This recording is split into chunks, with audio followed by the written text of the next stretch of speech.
Ok, está gravando. Então, a Igreja Presbiteriana, ela, como uma organização eclesiástica, ela adota um sistema chamado sistema representativo de governo. E o nome desse sistema representativo é o sistema presbiterial. Então, como nós falamos na nossa semana passada, no nosso estudo passado, a Igreja Presbiteriana, ela não tem uma doutrina presbiteriana. Ela tem um sistema de governo presbiteriano. E a nossa teologia, a nossa doutrina, é a teologia reformada. É a doutrina reformada que encontra o seu melhor expoente aí na tradição calvinista. Tá bom? Então, sempre que alguém lhe perguntar qual é a doutrina que a Igreja Presbiteriana adota, você vai responder: nós adotamos a teologia reformada. Principalmente a que está exposta na nossa confissão de fé, na confissão de fé de Westminster. Tá? Então, essas são as nossas doutrinas. E por que vocês adotaram um nome tão complexo, né? Igreja Presbiteriana? Bom, não é uma invenção nossa. O sistema presbiteriano de governo, cremos nós que é um sistema bíblico. Uma igreja que é liderada pelos seus presbíteros. O presbítero não é um termo inventado pelos presbiterianos, é um termo bíblico. No Novo Testamento, nós temos o apóstolo Paulo recomendando e dando orientações de como ordenar presbíteros, ou seja, a liderança da igreja. Nós vimos em Atos 15 como que, para encontrar soluções doutrinárias, e baixar essas resoluções doutrinárias para todas as igrejas cristãs ali no primeiro século, naquele contexto de igrejas chegando ao mundo gentílico, a gente vê ali que há uma reunião da liderança da igreja entre apóstolos e presbíteros, aquilo que ficou conhecido como Concílio de Jerusalém, onde estavam ali os apóstolos. E, obviamente, os apóstolos eram poucos, eram só 12, não davam para dar conta de toda a abrangência de liderança em todas as igrejas. E aí eles elegem presbíteros. E, muito provavelmente, esse termo presbítero no Novo Testamento, esse modelo de liderança compartilhada, representativa, presbiteral, tem suas origens lá quando o povo de Deus ainda no deserto, no contexto de Êxodo, quando o sogro de Moisés o observa tendo muito trabalho, um trabalho para liderar aquele povo imenso, e ele o aconselha a nomear uma liderança que o apoie. Essa é a origem dos presbíteros no Novo Testamento. A igreja no Novo Testamento adota a mesma recomendação de ter uma liderança compartilhada e representativa, de ter um conselho de liderança. Tá? E aí nós vemos o apóstolo Paulo instruindo Tito, instruindo Timóteo a eleger esses presbíteros, e lá no ato do Concílio de Jerusalém, os presbíteros, eles têm a mesma autoridade que os apóstolos no que diz respeito à liderança da igreja naquela reunião. Então, os presbíteros são convocados para aquele concílio, para aquela reunião conciliar. Daí a origem do termo concílio. É por isso que a igreja cristã, no primeiro, segundo século, e nos séculos da antiguidade cristã e na reforma protestante, ela fez concílios, reuniões de liderança, para discutir os nortes, as direções das questões doutrinárias e de liderança da igreja. Tá? Então, a igreja presbiteriana ela vai surgir nesse contexto de uma busca de uma identidade representativa de liderança, assim como era na igreja primitiva e do primeiro século e dos primeiros séculos da era cristã. Então, quando nós chegamos na Idade Média, no fim da Idade Média, no ato da Reforma Protestante, quando a Reforma Luterana, que sai da Alemanha e encontra eco em vários outros países, dentre eles a Suíça, principalmente a cidade de Genebra, onde estava ali o reformador francês, João Calvino, que estava em Genebra, Genebra se tornou um grande berço da teologia reformada, da teologia calvinista e da forma de governo presbiterial. Calvino contempla a forma de liderança, a Confissão de Fé de Westminster contempla critérios doutrinários e bíblicos acerca da forma de liderança da igreja. E quando a igreja quando a reforma chega na Inglaterra, que ela tem uma forma de governo ainda debaixo dos auspícios da nobreza. Então, a igreja na Inglaterra, ela tinha o rei como seu cabeça. Eles só trocaram. Então, em vez de papa, a gente tem um rei. E isso não era saudável para a igreja. Inclusive porque os reis não tinham nenhuma obrigação de serem sequer protestantes. Então, o rei, por exemplo, o rei Henrique VIII, que assina o ato de supremacia e liberta a igreja da Inglaterra da supremacia católica e coloca nas mãos de Thomas Cranmer as prerrogativas de reformar aquela igreja, mas ele não abre mão de ser o soberano sobre aquela igreja. Então, Henrique VIII era o rei da igreja e o rei da nobreza inglesa. E ele nem cristão era. Era um homem, na verdade, de princípios muito baixos para o cristianismo. Então, é justamente na Inglaterra que há, através de muitos protestos, de muitas exigências dos protestantes, de que a igreja ela não fosse apenas uma igreja mais santa na sua liturgia, uma igreja mais santa nas suas práticas, mais santa na sua teologia, e também, dentro de tudo que protestavam os puritanos lá na Inglaterra, que ela tivesse uma liderança também representativa. Uma liderança que emanasse do próprio povo e não do rei, dos próprios crentes e não do rei. Então, nós vamos ter na Inglaterra do século XVI um dos primeiros atos democráticos da história da Inglaterra e da história da Europa, que foi quando, dentro do parlamento, os protestantes, os puritanos, exigiram e conseguiram uma igreja liderada pela sua própria liderança, uma igreja liberta da coroa, uma igreja que não fosse governada por um rei ímpio e que governasse a igreja pelos interesses da coroa. E aí surge, então, o termo presbiteriano, aquela mesma forma de governo que Calvino já defendia lá em Genebra. Mas o termo vai surgir lá na Inglaterra, nesse contexto de libertação da coroa. A igreja agora é uma igreja liderada pelos seus presbíteros, eleitos pelo povo, eleitos pela igreja. Surge também o sistema de governo congregacional, da mesma forma, é também um ato democrático, mas em vez de ser um sistema de governo presbiterial, ou seja, representativo, a igreja elege seus presbíteros, era uma igreja governada membro por membro. Então, na igreja presbiteriana, a igreja é liderada por um conselho de presbíteros e pastores. Na igreja congregacional, essa forma de governo ela é uma forma de governo onde cada membro tem poder de tomar todas as decisões. Então, em toda a assembleia, que acontece costumeiramente nas igrejas congregacionais e batistas todos os meses, eu já fui membro de uma igreja congregacional, então todos os meses havia ali aquele domingo que tinha assembleia para tomar decisões, e também na igreja presbiteriana, como desde que fui ordenado pastor, sou participante de conselhos. O conselho, então, se reúne para a tomada de decisões, para o exercício da disciplina eclesiástica, enfim. Então, isso esse pano de fundo é só para a gente entender melhor onde é que... Desculpa, gente. Meu pedestal aqui que não é dos mais profissionais. Acontece. Mas tudo isso que a gente falou foi para termos um pano de fundo para a gente entender de onde é que surge o termo presbiteriano, o governo presbiteriano, uma igreja governada por representantes oficiais eleitos pela própria igreja. Tá?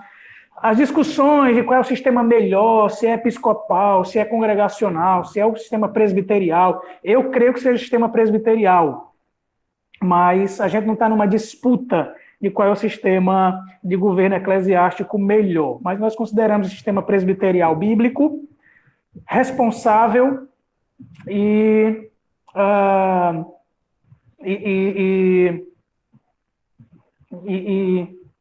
de uma maneira onde esses responsáveis, presbíteros e pastores, eles assumem de maneira muito competente como que a igreja vai ser governada teologicamente, como que ela vai ser governada disciplinarmente, embora todo o poder no sistema presbiterial de governo emane da Assembleia, que é quem elege esses presbíteros.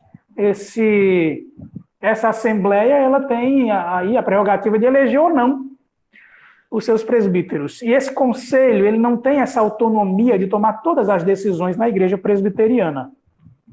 Então, como que descrevem os nossos queridos irmãos aqui, autores do nosso livro? Eles dizem assim: os concílios em ordem crescente na igreja presbiteriana são conselho, presbitério, sínodo e supremo concílio. A igreja presbiteriana se organiza através de 4 concílios. O conselho de uma igreja local, que tem jurisdição sobre aquela igreja local, o presbitério, que tem jurisdição sobre os concílios daquela região, aliás, sobre os conselhos daquela região, o sínodo, que tem jurisdição sobre os presbitérios de uma região, e o Supremo Concílio, que tem jurisdição sobre todas as igrejas presbiterianas no nosso país. Então, vamos tentar entender o que é cada um desses. Dizem assim os nossos autores: o governo da igreja local. Uma igreja presbiteriana é uma comunidade constituída de crentes professos, juntamente com seus filhos e outros menores sob sua guarda.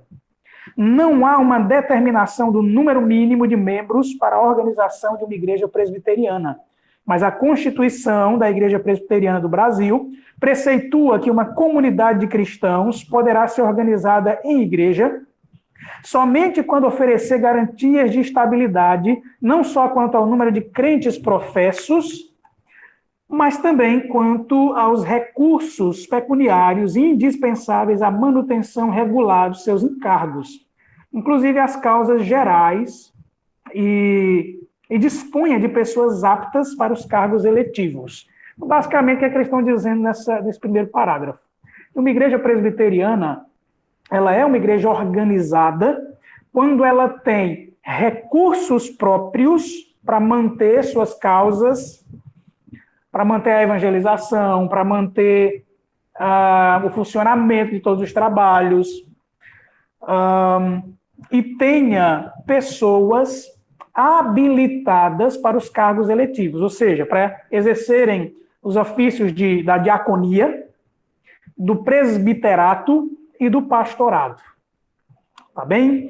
Então, a Igreja Presbiteriana do Brasil, ela tem 3 tipos de oficiais. Os diáconos, que são aqueles responsáveis imediatos. Toda a igreja é responsável por isso. Mas os diáconos são responsáveis de imediato pela causa do favorecimento dos mais desvalidos na igreja, daqueles que têm mais dificuldades financeiras, que passam por questões de injustiça. Então, os diáconos são aqueles primeiros oficiais que atuam nessas responsabilidades, assim como é descrito em Atos capítulo 6. São aqueles que atendem às causas dos necessitados. Existem os presbíteros regentes, que são aqueles que são os oficiais eleitos pela igreja para, como diz o termo, regentes, regerem a igreja. Serem os oficiais que vão atuar, então, na causa disciplinar da igreja, que vão auxiliar o trabalho pastoral, de visitação, de cuidado com a membresia, enfim, entre tantas outras funções. São aqueles que têm agora o papel dentro do conselho da igreja. E os pastores, que são os presbíteros docentes, ou seja, aqueles que são responsáveis pelo ensino, são responsáveis pelo discipulado, são responsáveis pela pregação, são responsáveis pela edificação da igreja na palavra, seja pelo aconselhamento, seja pelo discipulado, seja de púlpito, enfim, em todas as ocasiões, as causas doutrinárias de ensino e de pregação são de responsabilidade do pastor da igreja presbiteriana.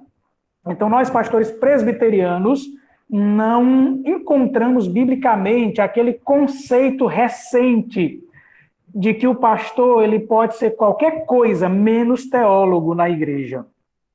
Tá? Como a gente escuta muito falar, o meu pastor ele é um grande administrador. Tá, você tem um grande administrador, mas se ele não exerce as funções pastorais na igreja, e principalmente as funções da pregação, do ensino, do aconselhamento bíblico, fazendo uso diligente e responsável da escritura para a edificação da igreja, você tem um administrador lá, e você não tem um pastor. Tá? O meu pastor ele não é um homem, um pregador, um doutrinador para a igreja, mas ele é um grande construtor de obras. Tá, você tem um grande construtor de obras na igreja, maravilha, que bênção. Mas se ele não exerce as funções pastorais, biblicamente falando, você não tem um pastor ali. Tá? A igreja presbiteriana preza que seus pastores sejam bem formados, são incentivados a não se contentarem com uma graduação em teologia, mas continuarem crescendo no estudo da palavra diligentemente. E por isso que nós entendemos que a Escritura, quando o apóstolo Paulo, por exemplo, lá em Efésios, vai fazer uma discriminação dos oficiais da igreja, ele fala que Deus deu alguns para profetas, outros para apóstolos, e quando ele está dizendo isso, ele está falando do momento. Profetas, por exemplo, não existia mais aquele ofício, tais quais profetas do tipo de Isaías, de Jeremias, profetas que apontavam para a era messiânica. Nem apóstolos, que eram aqueles 12 escolhidos pelo Senhor Jesus, que iriam atuar para lançar os alicerces da igreja, mas ele vai discriminando, ele dá outros para evangelistas, outros, e ele vai incluir aí na categoria pastores e mestres, e aí ele não faz a distinção, e eu peço que os irmãos vão lá para o texto, por gentileza, para a gente deixar isso claro, e virar essa página, lá em Efésios,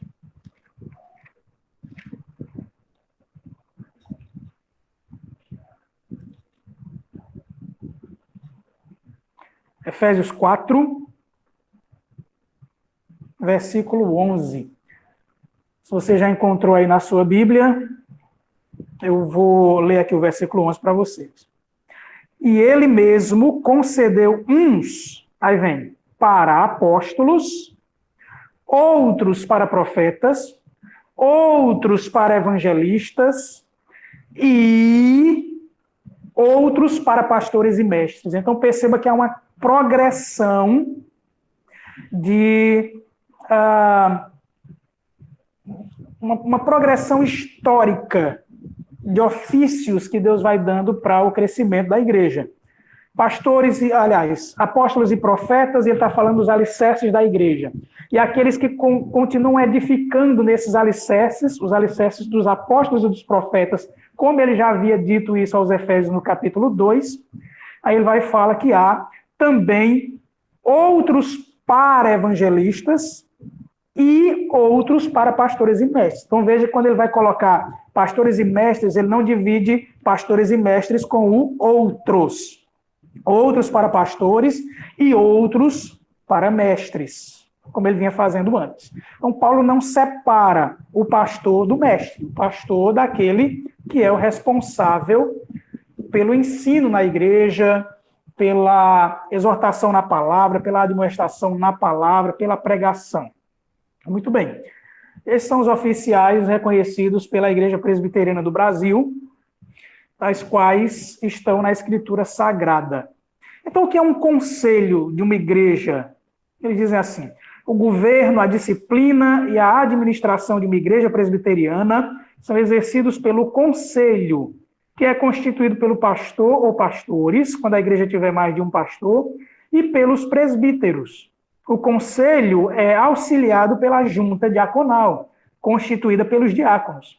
Mas todo o poder eclesiástico emana dos membros da igreja, que, reunidos em assembleia, elegem os presbíteros e os diáconos para um mandato de 5 anos. O pastor é membro do presbitério e é este que o designa para o pastorado de uma igreja. Esta designação poderá ser feita por iniciativa do próprio presbitério ou por solicitação do conselho da igreja para a qual será designado. O que é que eles querem dizer? Como é que funciona na igreja presbiteriana? Sobre os oficiais, os que são membros da igreja são diáconos e presbíteros. Os oficiais que são membros do presbitério são os pastores. E os presbíteros, quando são eleitos no conselho, para representarem a igreja no presbitério. Tá? A junta diaconal cuida da ordem no templo e seus arredores e da assistência social. Alguns atos do conselho dependem da aprovação dos membros da igreja reunidos em assembleia. Por exemplo, o conselho só poderá adquirir, permutar, alienar, gravar de ônus real, dar em pagamento imóvel de propriedade da igreja e aceitar doações ou legados onerosos ou não, mediante aprovação da Assembleia. Então, o conselho administra causas financeiras, administra causas disciplinares e administra a doutrina na igreja. Mas é a Assembleia quem vai determinar se a igreja, se o conselho, aí não é nem se o conselho poderá fazer, mas é a Assembleia que determinará se a igreja irá se desfazer de um bem ou aceitar uma propriedade que foi doada, ou adquirir uma propriedade com recursos próprios. É a Assembleia quem toma essas decisões maiores. Então, no fim, o poder maior emana da Assembleia, emana da igreja. Assim como foi lá na Inglaterra, quando surgiu uma igreja liderada pelos oficiais que a própria igreja poderia eleger. Meus irmãos, alguma dúvida em relação ao que é um conselho de uma igreja presbiteriana? Se não houver, a gente vai falar sobre o conselho, aliás, o concílio superior aos conselhos da igreja presbiteriana, que são os presbitérios. O presbitério aqui, que tem jurisdição sobre a nossa igreja, é o presbitério oeste da Paraíba. Inclui algumas igrejas que vêm de Patos até aqui, no extremo oeste do nosso estado. Vamos falar sobre, então, esse concílio superior que tem jurisdição sobre os conselhos, que é o presbitério. Um grupo de igrejas de uma determinada região forma o presbitério, que é o segundo concílio da Igreja Presbiteriana do Brasil, em ordem crescente. Toda a igreja presbiteriana pertence a um presbitério. Tá? Então, não há nenhuma igreja presbiteriana que seja autônoma. É por isso que, se, por exemplo, uma igreja presbiteriana ela começar a andar fora dos padrões doutrinários ou fora do sistema de governo da Igreja Presbiteriana do Brasil, o presbitério pode interferir diretamente no conselho daquela igreja para que essa igreja não fuja de suas identidades confessionais. Se uma igreja adota padrões litúrgicos estranhos aos padrões litúrgicos de Westminster, ou de uma igreja presbiteriana de origem, então essa igreja pode ser denunciada no presbitério, e o presbitério acionará o conselho dessa igreja para que esse conselho se retrate e passe a organizar a igreja teologicamente, liturgicamente, disciplinarmente, enfim, qualquer falta, cabe ao presbitério exigir que o conselho se retrate e corrija esses erros. E, inclusive, o presbitério pode dissolver esse conselho, caso esse conselho atue de maneira irresponsável, sem arrependimento, insistentemente. O presbitério pode dissolver esse conselho e convocar a assembleia para que eleja novos presbíteros para esta igreja. Tá certo? Então, dá para perceber aí que o presbitério é um concílio superior ao conselho. O conselho pode tomar decisões, mas se essas decisões não fazem parte do caráter presbiteriano, o presbitério pode ser acionado, sim, através de denúncia, e esse presbitério tem que fazer uma interferência para que essa igreja não saia, não perca sua identidade reformada presbiteriana. O presbitério é uma assembleia de pastores e presbíteros. Os pastores são membros natos do presbitério e os presbíteros são representantes das igrejas que o integram.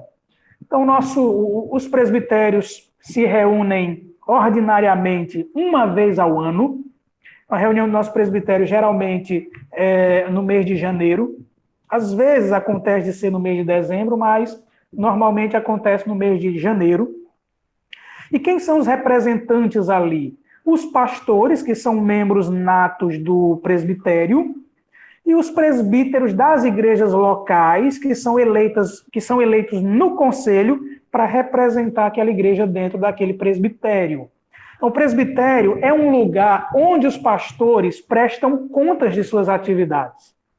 É lá no presbitério que os pastores presbiterianos são pastoreados.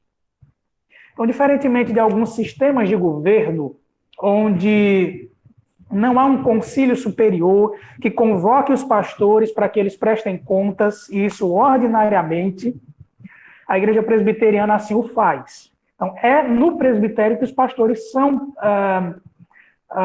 eles têm a supervisão de seus atos, através de seus relatórios.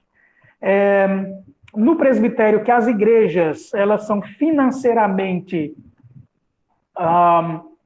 fiscalizadas, digamos assim, todos os relatórios financeiros do ano da igreja vão para o presbitério, as atas de decisões do conselho vão para o presbitério, lá esses documentos vão ser analisados e essas igrejas vão sofrer ou censuras ou incentivos, parabenizações pelos seus atos se andaram naquele ano dentro das conformidades esperadas de uma igreja presbiteriana. Assim como os pastores chegarem lá também com atos, né? E por isso que vai um presbítero lá também, para ter uma confirmação de que aqueles atos pastorais são verdadeiros ou não. E aí os pastores são lá, prestam contas, tem a prestação de contas da tesouraria do próprio presbitério, então é uma prestação de contas do ano inteiro, tanto dos atos do presbitério quanto dos atos dos conselhos. A comissão executiva do presbitério, ela presta seu relatório de atividades, presta o seu relatório financeiro, o que foi gasto, o que entrou, o que saiu, e tudo lá muito bem organizado. Então, dentro da igreja presbiteriana, ninguém deixa de prestar contas, certo? Os pastores prestam contas aos seus conselhos e, principalmente, prestam contas lá dentro do presbitério. Continuando aqui. Cada igreja, independentemente do número de seus membros, é representada no presbitério por um presbítero eleito para isso pelo conselho. São necessários, no mínimo, 4 igrejas e 4 pastores para a formação de um presbitério. Então, esse presbitério é formado por pastores e um presbítero da igreja local que é eleito no conselho para representar no presbitério. Mas para que um presbitério exista, é necessário ter pelo menos 4 igrejas organizadas dentro daquela região. No caso do nosso presbitério, são 5 igrejas presbiterianas organizadas, cada uma com várias congregações, e aí esse presbitério é que tem a jurisdição sobre essas igrejas, sobre também essas congregações quando fiscalizam os atos do conselho. Ok?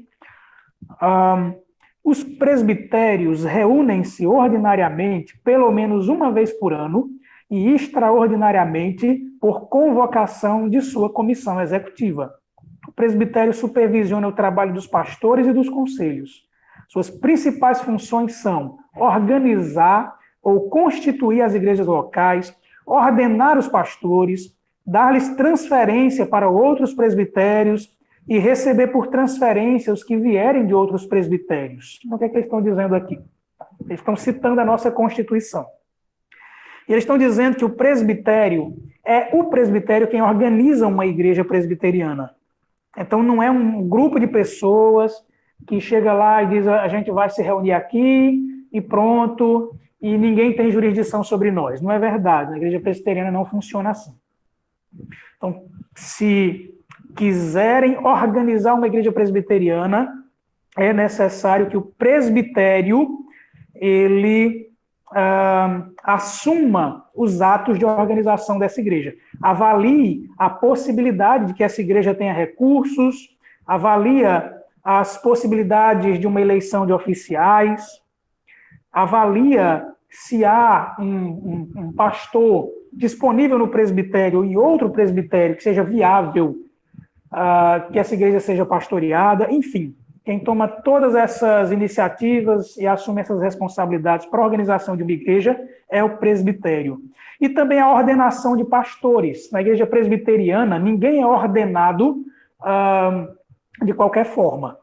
Ninguém é ordenado, ninguém acorda de manhã e diz, olha, eu recebi uma visão, e nessa visão eu sou pastor e eu vou organizar uma igreja, e essa igreja vai ser liderada por mim. Isso não acontece na igreja presbiteriana. Tá? Então, como funciona a organização, aliás, a ordenação de um pastor presbiteriano? Eu vou citar o meu exemplo.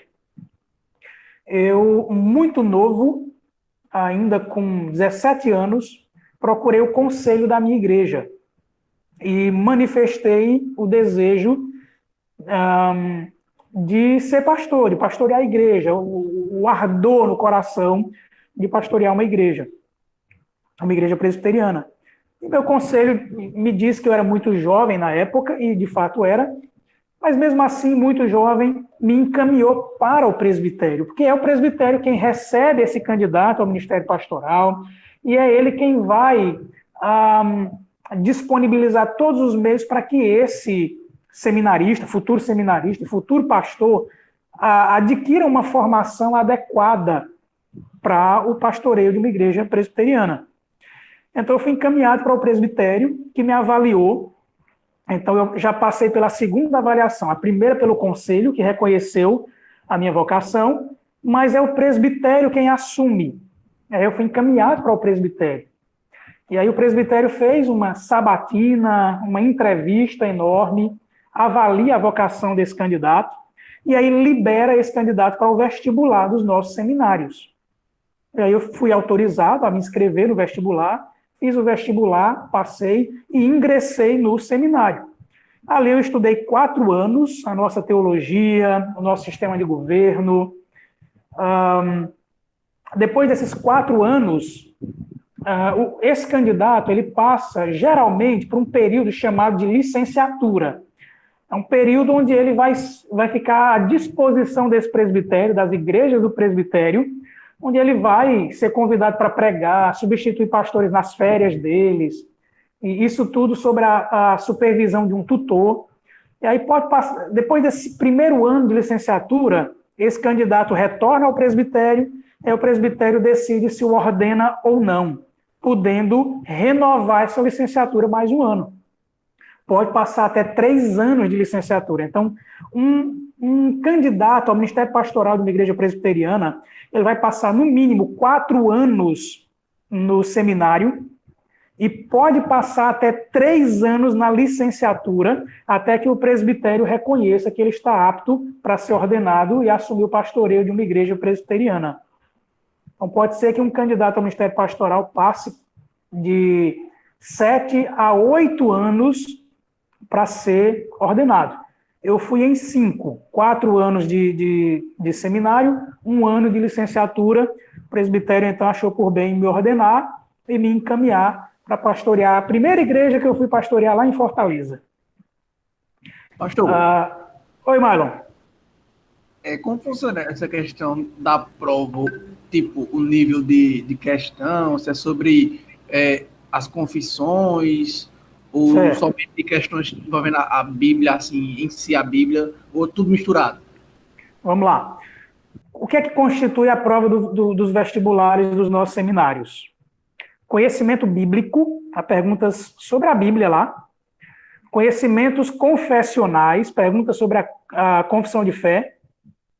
ou seja, sobre os nossos padrões doutrinários. Então, Bíblia, teologia, conhecimentos gerais, então a prova de conhecimentos gerais, não entra no pastoreio presbiteriano alguém que não seja apto também a avaliar o mundo à sua volta, ter o mínimo de educação, até porque se ele não tiver essa base, ele não suporta o seminário. Quando ele se deparar com o hebraico, com o grego, as dificuldades gramaticais, por exemplo, que alguém numa formação deficiente no ensino fundamental e médio, ele vai ter imensas dificuldades para lidar com a gramática hebraica, com a gramática grega, e isso tem sido um zelo da Igreja Presbiteriana de enviar candidatos que tenham um mínimo de conhecimento geral, e por isso é contemplado na prova. E também uma prova de redação. E uma prova de inglês. Então, tem a prova de Bíblia, prova de padrões doutrinários, tem a prova de conhecimentos gerais, tem a redação, a produção textual e tem a prova de inglês. É uma prova enorme, é um vestibular, certo? E aí, quando esse candidato é aprovado, aí ele ingressa no seminário, se matricula, e aí vai passar lá pelo menos 4 anos, né, que é o período de formação do bacharelado em teologia. Só que quando esse candidato sai, e é ordenado ou não, mas espera-se que seja ordenado, ele é incentivado a continuar estudando, a fazer pós-graduação, mestrado, doutorado, enfim, continuar. Então, tem aumentado o número de pastores presbiterianos com pós-graduação, com mestrado e até com doutorado. Graças a Deus por isso.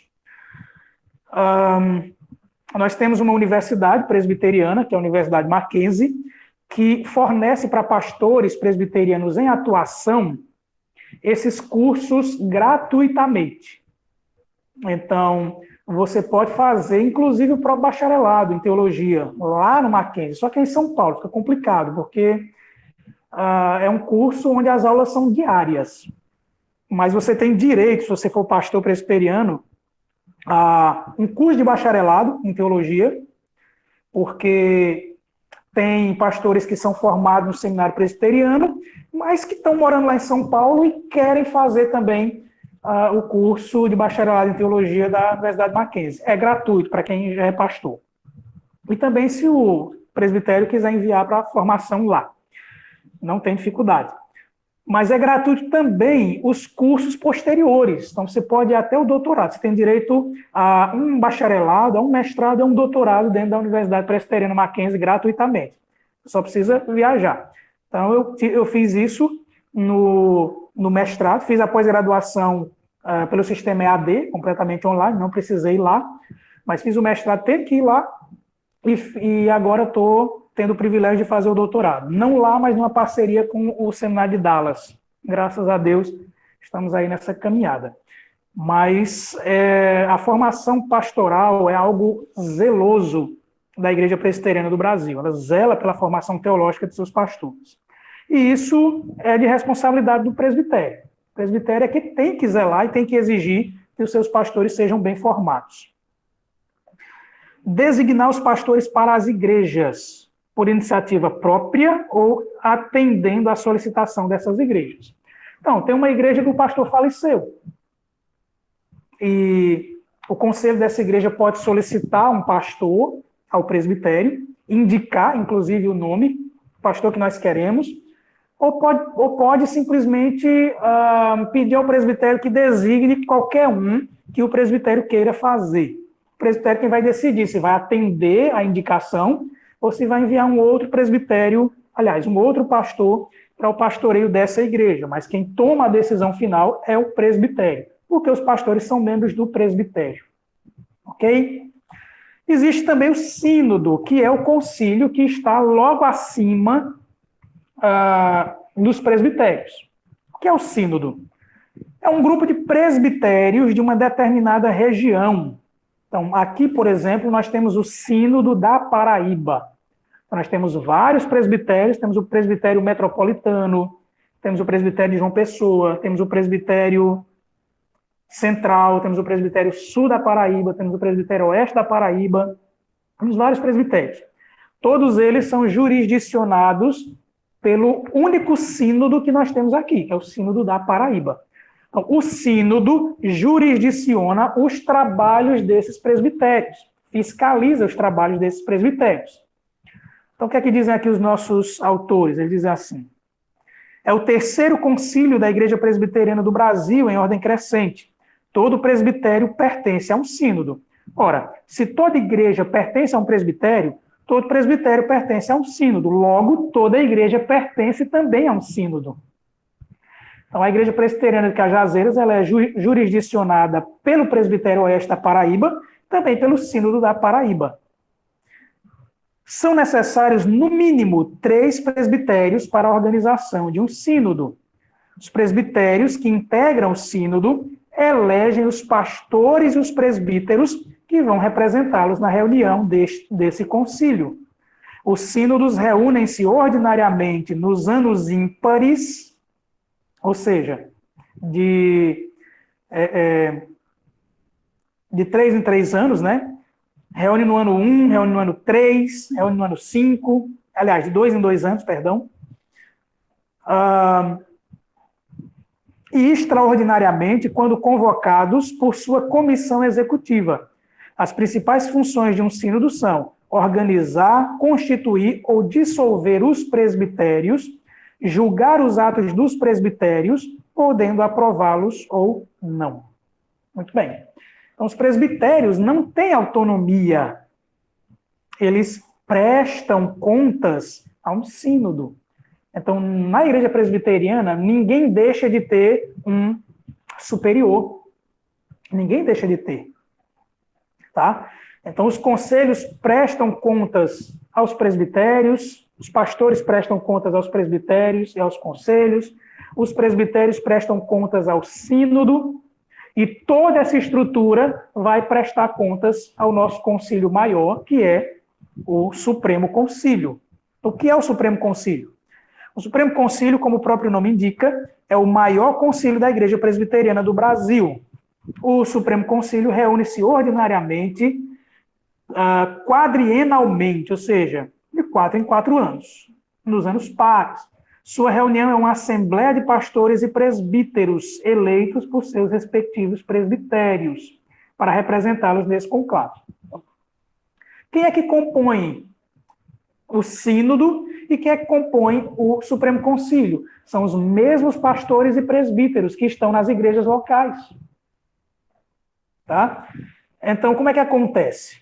O pastor ele é membro nato do presbitério, mas ele não é membro nato do sínodo nem do Supremo Concílio. Ele precisa ser eleito no presbitério para representar esse presbitério no sínodo, e ele precisa ser eleito no presbitério para representar esse presbitério e as igrejas locais ali jurisdicionadas lá no Supremo Concílio, assim como os presbíteros. Os presbíteros são eleitos no conselho para representar a igreja no presbitério, são eleitos pelo presbitério para representar o presbitério no sínodo, e são eleitos pelo presbitério, no presbitério, para representar as causas do presbitério e do sínodo lá no Supremo Concílio. E lá no Supremo Concílio, todas as decisões são tomadas. Tá? Então, o que é que nós temos? Nós temos um presidente desse Supremo Concílio, alguém que preside a reunião. Mas ele não tem o poder sobre a igreja presbiteriana, ele não é um cabeça da igreja presbiteriana. Ele tem um voto. Então, lá no Supremo Concílio, por exemplo, se reúnem mais de 1.000 oficiais, mais de 1.000 pastores e presbíteros, que vão tomar decisões sobre a igreja presbiteriana no Brasil inteira. Tá? E não o presidente que baixa as determinações de acordo com a sua vontade, de acordo com o que ele acha que é melhor para a igreja, mas os pastores que estão nas igrejas locais, que são eleitos nos presbitérios junto com os presbíteros, para irem ao Supremo Concílio para as tomadas de decisão. Tá certo? Então, quais são as principais funções desse concílio, né, do Supremo Concílio? Primeiro, formular sistemas ou padrões de doutrinas e prática quanto à fé, estabelecer regras de governo, de disciplina e de liturgia. Basicamente é preservar a igreja nos seus padrões doutrinários. Então, por exemplo, Em 2010, o Supremo Conselho se reuniu e chegou um documento de alguns sínodos, acho que de 2 sínodos, 2 documentos bem extremos. Um deles, o conteúdo era mais ou menos assim. Bom, nós temos nas nossas igrejas jurisdicionadas alguns membros que são homossexuais declarados. E eles estão em funções, né? A maioria deles, a maioria é professor de escola dominical. E há aqueles que são oficiais, que depois de oficiais se declararam homossexuais. E aí o sínodo fazia uma alegação, né? Dizia, como isso é de foro íntimo, é uma decisão da pessoa, é uma maneira de expressar sua sexualidade, dando a entender que isso era algo comum, algo meramente natural, nós pedimos que não haja que haja um reconhecimento do trabalho desses irmãos e que nada aconteça, que eles se mantenham assim, que não sofram nenhuma censura eclesiástica e tal, por aí vai. O Supremo Concílio, então, diante disso, resolveu disciplinar aquele presbitério inteiro. Então, todos os pastores ali que assinaram esse documento foram imediatamente disciplinados pela Igreja Presbiteriana no Supremo Concílio. E foi nomeada uma comissão que iria disciplinar esses irmãos, investigar a situação, disciplinar esses irmãos que estavam nessa condição de homossexualidade, repreender esses conselhos e fiscalizar se a disciplina eclesiástica estava sendo corretamente administrada. Então, isso aconteceu em 2010 na Igreja Presbiteriana.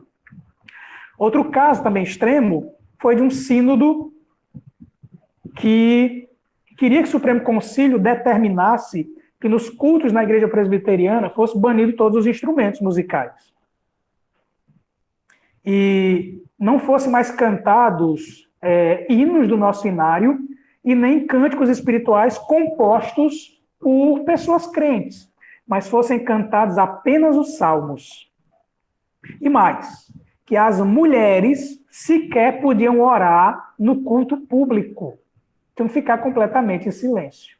O Supremo Concílio fez a mesma coisa, disciplinou todos os que estavam ali, que tinham assinado aquele documento, e nomeou uma comissão também para supervisionar as atitudes das igrejas desse presbitério, se essas práticas, que não fazem parte das práticas litúrgicas e doutrinárias da Igreja Presbiteriana, se essas práticas estivessem acontecendo, haveria outras sanções. Então, o Supremo Concílio serve para isso, serve para normatizar as questões doutrinárias, as práticas cristãs e princípios de liturgia da Igreja Presbiteriana. Organizar, constituir ou dissolver os sínodos, definir os termos de relação da Igreja Presbiteriana do Brasil com organismos e organizações eclesiásticas estatais, etc. Ou seja, o Supremo Concílio quem vai determinar se a Igreja Presbiteriana do Brasil ela vai formar laços fraternos com igrejas de outras denominações internacionais, tá? Outras igrejas reformadas, uma igreja reformada na Holanda, quais as igrejas reformadas que valem a pena nós andarmos de mãos dadas, quais que não valem a pena, quais que são irmãs em Cristo, quais que nós não podemos reconhecer como irmãos em Cristo, porque já abandonaram os padrões da Escritura. Enfim, isso é o Supremo Concílio quem também determina. Julgar os atos dos sínodos, podendo aprová-los ou não. Muito bem. Então, esses são os concílios da Igreja Presbiteriana do Brasil. Tá? Quem é que disciplina pastor na Igreja Presbiteriana? São os presbitérios. Então, o pastor cometeu algo passivo de disciplina, ele vai ser julgado por um presbitério, que vai estabelecer qual é a disciplina dele, se houver arrependimento. Se não, ele será exonerado do ofício do pastoreio. Nosso presbitério exonerou em 2018 2 pastores por atos reprováveis, por insubmissão, e 2 pastores foram exonerados do ofício da Igreja Presbiteriana do Brasil, do pastoreio, e são os concílios quem fazem, tá? Um pastor, ele pode recorrer a um concílio superior? Pode. Então, um pastor que foi disciplinado no presbitério, ele achou injusto, ele pode recorrer ao sínodo? Pode. Ele pode pedir que o presbitério envie a matéria para ser tratada na reunião do sínodo. Pode fazer. E aí o sínodo vai se desdobrar, se debruçar sobre esse assunto. Geralmente, quando um presbitério disciplina um pastor e esse recorre ao sínodo, geralmente o sínodo fica do lado do presbitério. Geralmente porque é caso de insubmissão do pastor. Geralmente. Se o pastor não considerar que foi justa a decisão do sínodo, nem do presbitério, nem do sínodo, ele pode recorrer ao Supremo Concílio?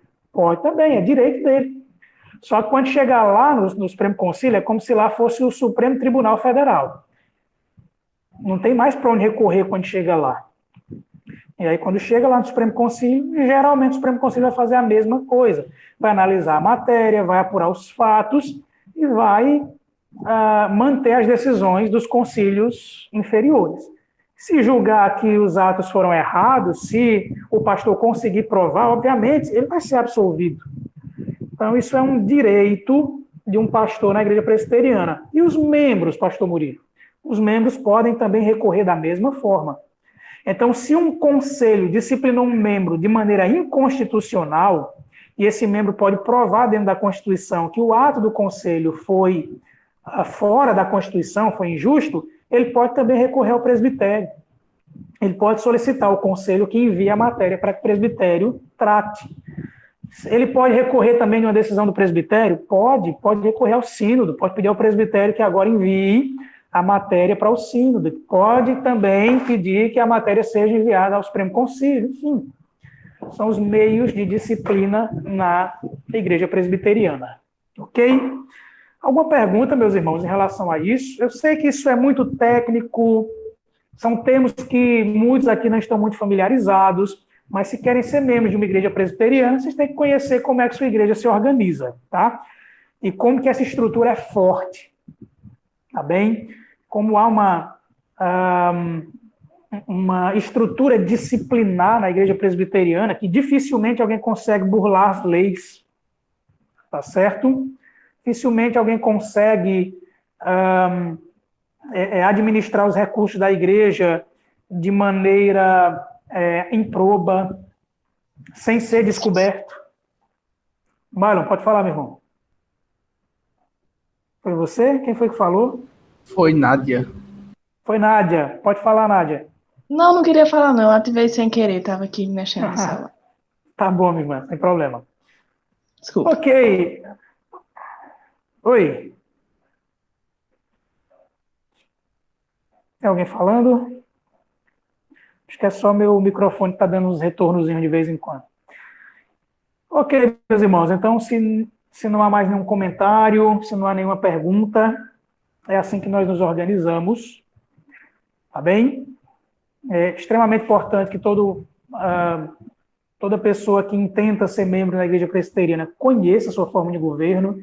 Geralmente as pessoas são recebidas nas igrejas e nunca tiveram a oportunidade de saber como é que sua igreja se organiza, mas nós prezamos por isso, que a nossa igreja conheça seus direitos, conheça toda a nossa estrutura, onde que elas podem recorrer, enfim, como que elas podem se valer e confiar, pela graça de Deus, nessa estrutura, que é uma estrutura bíblica e histórica, porque a igreja cristã ela sempre se reuniu assim, em concílios. Nós vamos ver uma história de concílios. Se você quiser estudar as histórias, se você for estudar história da teologia e história do cristianismo, você não vai ter como não se deparar com as histórias dos concílios das igrejas cristãs. Tá bom? Se você for estudar a reforma protestante, você vai se deparar com vários concílios, como, por exemplo, a reunião de Westminster, foi um concílio ali reunido, a reunião de Dort, o sínodo de Dort, foi um concílio ali reunido. As reuniões que deram origem, por exemplo, ao Catecismo de Heidelberg, foi um concílio que se reuniu ali. Enfim, tá? A Igreja Presbiteriana segue exatamente os padrões bíblicos de organização de igreja e históricos que o cristianismo adotou no decorrer dos séculos. Então vamos orar. Vamos pedir a Deus que essas informações sejam úteis para a nossa vida, para que aqueles que intentam aqui do grupo ser membros de uma igreja presbiteriana conheçam sua identidade e como isso é importante numa igreja nos nossos dias, na igreja evangélica brasileira, que tem perdido gradativamente a sua identidade. Igrejas cujos membros não sabem de onde vieram, nem para onde estão indo. Deus tenha misericórdia de nós. Vamos orar.